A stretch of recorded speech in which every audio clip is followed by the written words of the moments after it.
Now, with breaking news.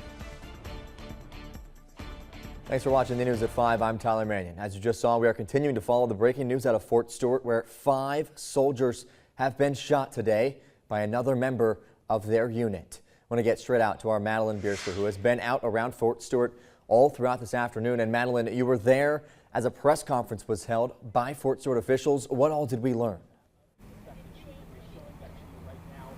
Yeah, so around 3:30 today, officials with Fort Stewart held a press conference just to give some new additional details on the victims in this case and also the suspect in this case, the suspected shooter. He was identified as a U.S. Army sergeant. He's 28-year-old Cornelius Radford. He's part of the 2nd Brigade Combat Team. He is a sergeant here at Fort Stewart. Authorities say this is an active duty soldier that opened fire on 5 of his other fellow soldiers. Those 5 soldiers that are wounded, they're still in the hospital. Our Shay Schrader has been bringing you that continued coverage.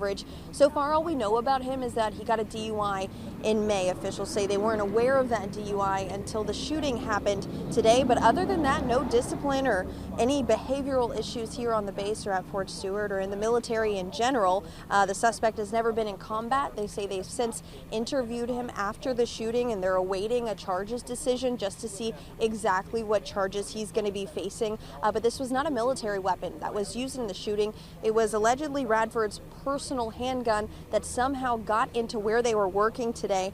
They don't have a motive either, but the shooting did happen at the north side of Fort Stewart. The victims' names not yet been released. Obviously, they're still in the hospital recovering. Their families are by their side, so they're waiting to speak to all of the families involved before they release those names to us. 3 out of 5 of them are going to need surgery. 2 of them have been transported to Memorial with some severe injuries, but everybody is in stable condition. They are all expected to be okay. That's the best news of the day. Leaders thanked the staff that was on the base today for all their assistance. We're told that soldiers actually intervened once the shooting happened to stop Radford from continuing to shoot and potentially injure even more people. Here's some of that sound from earlier. I'd like to recognize and thank our Army law enforcement and medical personnel and our partners from local, state, and federal law enforcement and emergency services for their quick response and support. I would also like to thank the brave soldiers who immediately intervened and subdued the shooter. These soldiers, without a doubt, prevented further casualties.